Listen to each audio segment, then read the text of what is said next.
അദ്ദേഹത്തിൻ്റെ പേരിലുള്ള ഒരു അവാർഡ് ഇപ്പോൾ ഏർപ്പെടുത്തിയപ്പോൾ ഈ വർഷം നൽകുന്നത് നമുക്ക് എല്ലാവർക്കും ഇഷ്ടപ്പെട്ട ശ്രീ ജി സുധാകരൻ സാറിനാണ്. ഒരു അവാർഡ് എപ്പോഴാണ് ധന്യമാകുന്നത്? അത് കൃത്യമായ കൈകളിലേക്ക് കൊടുക്കുമ്പോഴാണ് ഈ അവാർഡിന് പ്രസക്തി കൂടും. അദ്ദേഹത്തിന് കൊടുക്കുന്നതുകൊണ്ട് എന്നോട് ഷിബു എന്നെ ഫോണിൽ വിളിച്ച് സംസാരിച്ചപ്പോൾ ഞാൻ പറഞ്ഞു, എനിക്കിന്ന് കൊച്ചിയിൽ പരിപാടിയാണ്, ഞാൻ ആ പരിപാടി ക്യാൻസൽ ചെയ്തിട്ടാണ് വന്നത്. കാരണം നമ്മൾ അത്രയും നമ്മുടെ ഉള്ളിൽ സ്നേഹിക്കുകയും ബഹുമാനിക്കുകയും ചെയ്യുന്ന ഒരാൾക്ക് അവാർഡ് കൊടുക്കുക എന്ന് പറഞ്ഞാൽ നമ്മൾ ആദരിക്കപ്പെടുകയാണ്. ഞാൻ കൂടി ആദരിക്കപ്പെടുന്നു എന്ന് ഞാൻ വിശ്വസിക്കുകയാണ്.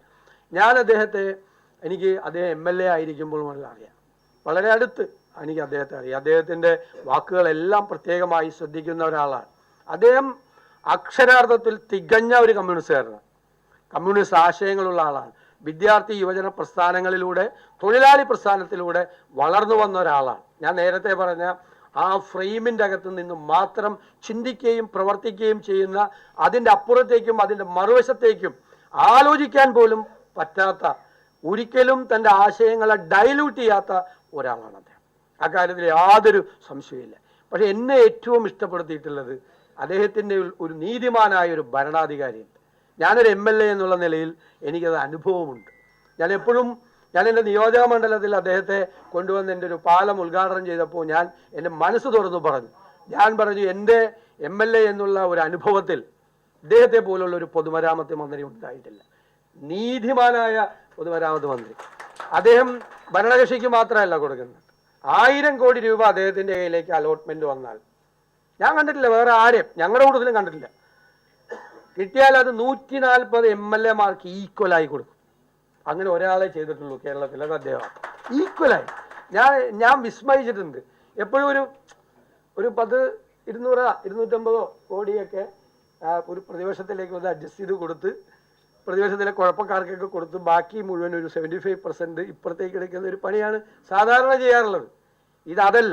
അതെല്ലാം കറക്റ്റായിട്ട്, അതിനകത്തൊന്നും ഒരാൾക്ക് അദ്ദേഹത്തെ ചോദ്യം ചെയ്യാനും പറ്റുമല്ലോ. അതെന്താ അങ്ങനെ ചെയ്തത്, പ്രതിപക്ഷത്തിന് ഞങ്ങൾക്ക് എന്താ തുല്യമായിട്ട് ചെയ്തതെന്നും ചെന്ന് ചോദ്യം ചെയ്യാനുള്ള ധൈര്യം എന്നുള്ള ആരും ഉണ്ടെന്ന് ഞാൻ കരുതുന്നില്ല. അന്നുമില്ല, ഇപ്പോഴുമില്ല. അതൊന്നും പറ്റില്ല. അദ്ദേഹത്തിൻ്റെ അടുത്താവുന്നുള്ളൂ. അദ്ദേഹം നീതിപൂർവമായ തീരുമാനം എടുത്തത്. അതുപോലെ അദ്ദേഹം സഹകരണ മന്ത്രിയായിരുന്ന സമയത്ത് നമ്മൾ ചില കാര്യങ്ങളാണ്, എൻ്റെ നിയോജക മണ്ഡലത്തിലെ നന്നായി പ്രവർത്തിക്കുന്ന ഒരു സഹകരണ ബാങ്ക് പിരിച്ചുവിടാൻ വേണ്ടിയിട്ടുള്ള ഒരു പൊളിറ്റിക്കലായിട്ടുള്ള ഒരു ശ്രമം നടത്തി. അപ്പോൾ ഞാൻ ഒരു കമ്പാരിറ്റീവ്ലി ജൂനിയർ MLA ആണ്. ഞാൻ അദ്ദേഹത്തെ ചെന്ന് കണ്ട്, ഒരിക്കലും അത് ചെയ്യരുത്, ഇങ്ങനെ ഒരു പൊളിറ്റിക്കലായിട്ടുള്ളൊരു തീരുമാനം എടുക്കരുത്. ആ ബാങ്ക് നന്നായി പ്രവർത്തിക്കുന്ന ഒരു സ്ഥാപനമാണ്, നല്ല രീതിയിൽ പ്രവർത്തിക്കുന്ന, ഒരു സാമ്പത്തിക ക്രമക്കേടുമില്ലാത്ത സ്ഥാപനമാണ്, നല്ല ലാഭം ഉണ്ടാക്കുന്ന സ്ഥാപനമാണ്, നന്നായി പ്രവർത്തിക്കുന്ന സ്ഥാപനമാണ്. ഞാൻ പറഞ്ഞു, അങ്ങ് തീരുമാനം എടുക്കുമ്പോൾ ഞാൻ പറഞ്ഞത് കേൾക്കണ്ട, അന്വേഷിച്ചിട്ട്, ഞാൻ പറഞ്ഞത് ശരിയാണോ എന്ന് അന്വേഷിച്ചിട്ട് തീരുമാനം എടുത്തായിരുന്നു.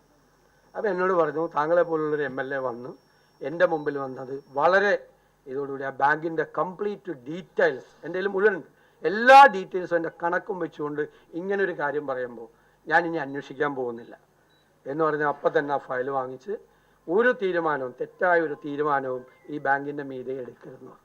അത് കേരള രാഷ്ട്രീയത്തിൽ ചെയ്യാൻ കഴിയാവുന്ന ഒരാളാണ് അദ്ദേഹത്തിനാണ്. ബാക്കിയുള്ളവരാണെങ്കിൽ എത്ര പേരോട് ചോദിക്കണം, എത്ര പേരോട് അന്വേഷിക്കണം, എത്ര പേരോട് പറയണം, വരട്ടെ, പിടിക്കട്ടെ, പോവാന്ന്.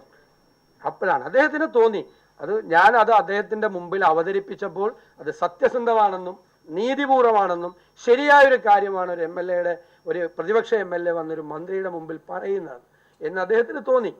എന്നാൽ അവളൊന്നും അത്രയും ഒരു വലിയ സീനിയർ MLA ഒന്നുമല്ല, ജൂനിയർ. തീരുമാനം എന്നെ വിസ്മയിപ്പിച്ചു. ഒരുപാട് അനുഭവങ്ങളാണ് നമുക്ക് അതിൽ നിന്ന് തരുന്നത്, കാര്യം മനസ്സിലാക്കി എടുക്കുന്ന തീരുമാനം. പിന്നെ പറഞ്ഞല്ലോ, നമ്മളിപ്പോൾ ഞാൻ ദീർഘിപ്പിക്കുന്നില്ല, ഒരുപാട് നേതാക്കളുണ്ട്.